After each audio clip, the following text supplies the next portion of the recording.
Tiananmen Square is the largest public square in the world. It has a capacity of over 1 million people. The square rests in the center of Beijing, the capital of China. Tiananmen Square is one of the most popular tourist attractions of Beijing. Over 19 bus routes make their way to this great square. Located to the north of Tiananmen Square is the Tower of Tiananmen, known as the Gate of Heavenly Peace.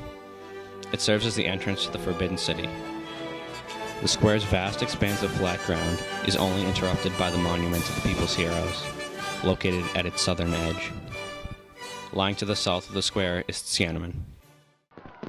At this very spot, some 17 years ago, one of the largest protests in Chinese history took place. Various sources estimated that up to 100,000 protesters attended, and anywhere from 2,000 to 30,000 casualties occurred. April 15th, 1989. Hu Yaobang, the former party general secretary, dies of a massive heart attack. Hu was handpicked by Deng Xiaoping for his position. Deng selected Hu because Hu strongly desired for reforms. He was crucial in developing China's economy in the 80s. Hu was loved by his people. After Hu's death, students started to gather peacefully at Tiananmen Square to commemorate Hu and voice their discontents. The students wanted more freedom from their government and less corrupt officials. Police were sent to the campuses of the universities in China. However, they were ordered only to maintain peace. The police were sent to the square, but only to maintain peace, because their government still had two voices. The liberal voice was headed by Zhao, while the conservative voice was dominated by Deng. However, neither voice has taken hold yet. Thus, the government had to take a neutral path. April 26, 1989. The Communist Party newspaper, People's Daily, publishes an editorial accusing a small handful of plotters of stirring up student unrest and creating turmoil in order to overthrow the Communist Party and socialist system. The language used in the editorial sounded very similar to the articles written during the Cultural Revolution, including similar language and attitude. It deemed the student protest a wrongful act.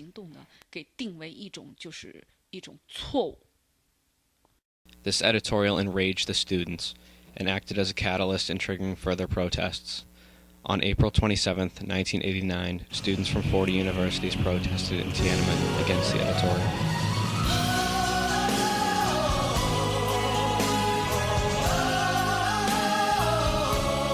After demanding to meet with the top representatives of the government and for the newspaper to withdraw its editorial, the students started a 7-day hunger strike in order to keep their momentum in the protest. During the hunger strike, the student leaders demanded to negotiate with the government. Several sessions were held between Li Peng and the student leaders. However, nothing was reached during these negotiations. Zhao Ziyang, the General Secretary of the Communist Party of China since 1987, and the Premier of the People's Republic of China before that, since 1980, was fired by Deng after he sympathized with students while talking with a foreign reporter. Before Zhao was fired, he went to Tiananmen Square to visit the students.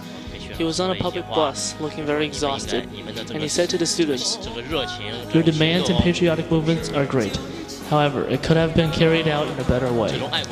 When I was young, I have also protested like you guys. All of you are still young and have a long life to live. China's hope and future are still up to you. You have to keep healthy and go back to school."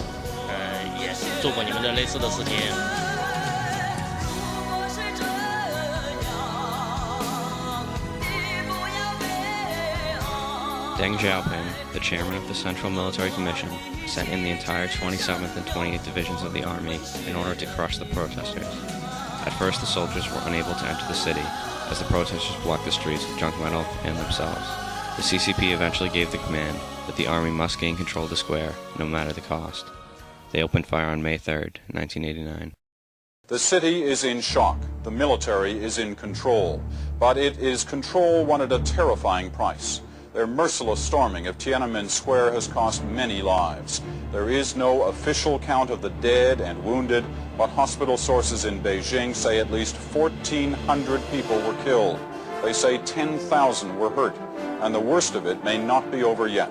The Army had a statement a few hours ago, a frightening statement given all that has gone on. It said the assault on Tiananmen Square was, quote, just an initial victory. And it said there was still a long fight ahead against, and again we quote, the dregs of society.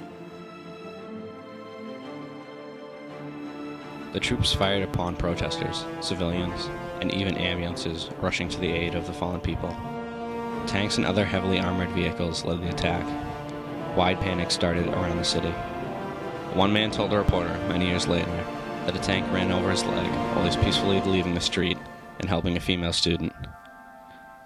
Piles of bodies were left on the street as local hospitals were all overwhelmed.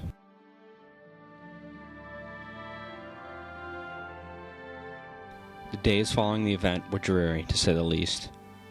Most of the areas surrounding the Forbidden City, including Tiananmen Square, were closed off to the public. The army set up an elaborate defense system around the square. To the people of China, it seemed as if they were preparing for a counterattack from another army, not civilian protesters. Tiananmen Square was shut down directly following the event for many months. Both the students and citizens of Beijing were shocked by the government's suppressive actions. Because the crackdown was so severe toward the students who wanted the reformation of the government, almost all the revolutionists within the CCP itself went into hiding after the event. Thus, the distribution of power and the affirmation of reform were temporarily settled by the Congress after Tiananmen. Deng Xiaoping, now completely unopposed, began to mop up the mess he created. His first action was to declare the Tiananmen incident to be, quote, an inevitable result. For the next 2 years, China's economy fell gradually. By 1992, Deng realized the economic downfall was a direct result of the June 4th incident. Soon enough, Deng started to open up economic reforms again. With the working class subdued and a generation of young leaders killed, imprisoned, or in exile, the regime has been able to accelerate the restoration of the capitalist market. Deng first went down south, where he had many more supporters. He visited the city Shenzhen and released several articles about his plans for the economy. These plans were broadcasted across the nation through television, radio, and newspaper. His ideas were soon spread up north, and his popularity started to climb. Shenzhen SEZ, or Special Economic Zone, was personally proposed by Deng Xiaoping.